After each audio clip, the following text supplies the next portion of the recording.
O palco é montado na antiga Tessalônica. Não é uma cena de paz. Esta jovem comunidade de crentes está no meio de uma tormenta de perseguições e sofrimentos. Eles são esmagados por tribulações e angústias causadas por aqueles que os rejeitam. Eles se perguntam: onde está a justiça de Deus em tudo isto?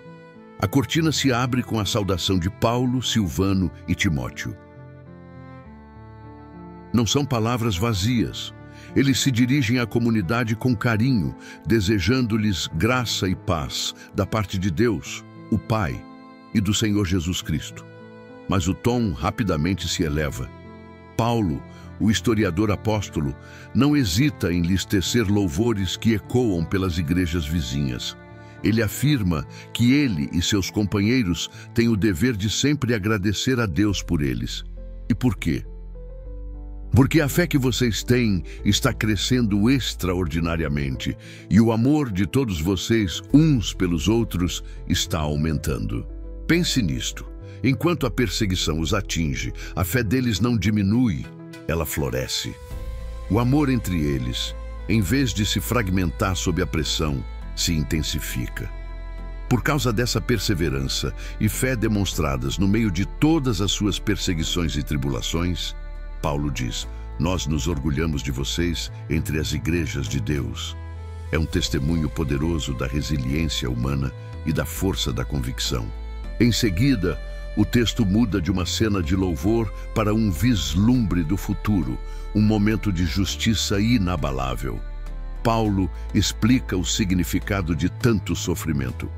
Isso é prova do justo juízo de Deus, para que vocês sejam considerados dignos do reino de Deus, pelo qual de fato estão sofrendo. Seus sofrimentos não são sem sentido. Eles são o crisol que prova que são dignos de herdar o reino que Deus prometeu. E agora, o cerne da esperança e do aviso. Paulo estabelece um princípio fundamental da justiça divina. É justo da parte de Deus retribuir com tribulação aqueles que lhes causam tribulação e dar alívio a vocês que estão sofrendo juntamente conosco. Quando isso acontecerá? Quando o Senhor Jesus for revelado, vindo do céu, acompanhado de seus anjos poderosos, envolto em chamas de fogo. A visão da vinda de Cristo é dramática e dupla. O castigo. Ele virá para trazer vingança sobre duas categorias de pessoas: aqueles que não conhecem a Deus, aqueles que não obedecem ao Evangelho de nosso Senhor Jesus. Para eles, a sentença é terrível. A punição de destruição eterna, separados da presença do Senhor e da majestade do seu poder. A glória. Mas para os crentes de Tessalônica e todos que perseveraram na fé, será o dia da glória. Ele virá para ser glorificado nos seus santos e para ser admirado em todos os que creram. Eles que creram no testemunho de Paulo estarão ali. O capítulo se encerra com uma oração profunda e um propósito claro. Paulo afirma que eles oram constantemente por aquela comunidade. A súplica é que o nosso Deus os considere dignos da chamada dele e que, pelo seu poder, realize todo bom propósito e toda obra que procede da fé. O objetivo de tudo isso não é apenas a sobrevivência, mas a glorificação. Que o nome do Senhor Jesus seja exaltado neles e que eles sejam glorificados nele pela graça do seu Deus e do Senhor Jesus Cristo. Assim, o capítulo 1 de 2 Tessalonicenses é uma poderosa mensagem em dois tempos.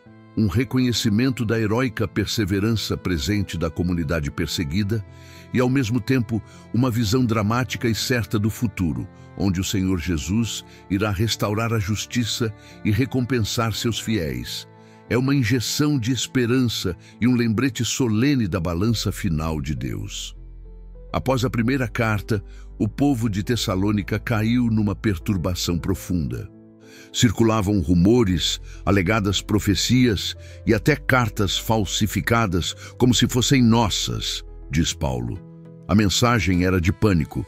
O dia do Senhor já chegou. Isso significava que a perseguição que sofriam não era a prova para o reino, capítulo 1, mas sim o início do juízo final. O terror se instalou. Paulo, como historiador e líder, intercede para acalmar a situação e restabelecer a ordem profética. A exortação contra o pânico. Não se deixem enganar. A mensagem de abertura é urgente. O apóstolo suplica à comunidade, pela vinda de nosso Senhor Jesus Cristo e pela nossa reunião com Ele, que eles não se deixem mover facilmente do seu entendimento, nem se perturbar. Eles devem rejeitar qualquer espírito, palavra ou epístola que lhes diga que o dia de Cristo já chegou. É um apelo à razão e à memória histórica. Paulo lembra-lhes que ele já havia ensinado a eles as condições para o grande evento. Após a primeira carta, o povo de Tessalônica caiu numa perturbação profunda. Aqui, Paulo revela que o grande dia da revelação, mencionado no capítulo 1, tem pré-requisitos inadiáveis. É como se dois portões tivessem de ser abertos antes que o evento pudesse ocorrer. O primeiro portão é a apostasia, a grande rebelião ou o afastamento da fé. Este evento de proporções massivas precisa ocorrer primeiro. O segundo portão, e o mais dramático, é a manifestação de uma figura temida, o homem do pecado, o filho da perdição, ou iniquidade. Paulo pinta um retrato deste adversário final, um tirano com uma arrogância sem precedentes, o qual se opõe e se levanta sobre tudo o que se chama Deus ou é objeto de culto, a ponto de assentar-se como Deus no templo de Deus, pretendendo ser Deus. Este homem não busca apenas o poder político, ele exige adoração divina. Ele se sentará no lugar mais sagrado da fé judaico-cristã, declarando-se a divindade suprema. Paulo relembra: não vos lembrais de que estas coisas vos dizia eu quando ainda estava convosco? Eles já sabiam de tudo isso. Portanto, o dia não poderia ter chegado, pois o tirano ainda não estava sentado em seu trono blasfemo. O historiador agora revela um mistério que está em curso. A maldade não está em plena floração, porque existe uma força a contê-la. E agora vós sabeis o que o detém, para que a seu próprio tempo seja manifestado. Porque já o mistério da iniquidade opera. Somente há um que agora resiste, até que do meio seja ele tirado. Existe uma misteriosa maldade operando secretamente no mundo, pavimentando o caminho para o homem do pecado. Mas, crucialmente, há um agente detentor, o que o detém, o que resiste, que, por enquanto, impede a ascensão total do iníquo. Só quando esta força for removida, quando do meio seja ele tirado, é que o perverso será revelado na sua plenitude. Mas e esta é a esperança suprema. A sua tirania será breve. O seu destino está selado. Ele será destruído.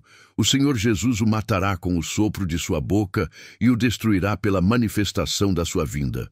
O poder deste adversário não será comum. A sua vinda será segundo a eficácia de Satanás, com todo o poder, sinais e prodígios de mentira.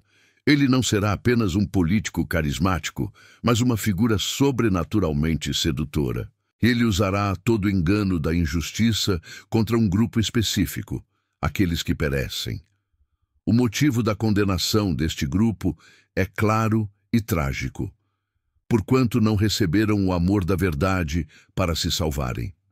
Por terem rejeitado ativamente a verdade de Deus, Deus lhes enviará uma poderosa operação do erro, uma ilusão potente, para que eles creiam na mentira e sejam justamente condenados. O julgamento não recai sobre a falta de informação, mas sobre a deliberada falta de amor pela verdade. Em forte contraste com aqueles que perecerão, Paulo volta a erguer o ânimo dos seus leitores com palavras de gratidão. Mas nós devemos sempre dar graças a Deus por vós, irmãos amados do Senhor, porque Deus vos escolheu desde o princípio para a salvação. Os tessalonicenses foram chamados, através do Evangelho, para alcançarem a glória. Diante de tudo o que foi revelado, a instrução final é clara. Portanto, irmãos, estai firmes e retende as tradições que vos foram ensinadas, seja por palavra, seja por epístola nossa. O capítulo fecha com uma bênção, pedindo que o próprio Jesus e Deus, o Pai, que os amou e lhes deu eterna consolação, encorajem os seus corações e os fortaleçam para toda boa obra e palavra, preparando-os para permanecerem firmes até o fim. A mensagem final é de vigilância e fidelidade à doutrina original.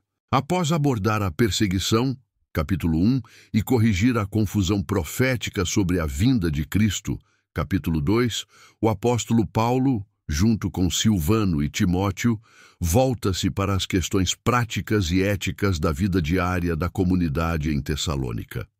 O entusiasmo escatológico, a crença de que o fim estava iminente, havia gerado um problema real: a ociosidade desordenada. Alguns crentes pararam de trabalhar, esperando o retorno de Jesus, e se tornaram um fardo e uma fonte de fofoca. A carta começa com um pedido incomum e humilde.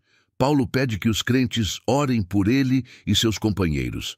Ele não pede dinheiro ou conforto pessoal, mas sim por duas coisas cruciais para a missão: para que a palavra do Senhor se propague e seja glorificada rapidamente, como ocorreu entre eles; para que sejam libertos dos homens perversos e maus, pois, ele observa com melancolia, a fé não é de todos.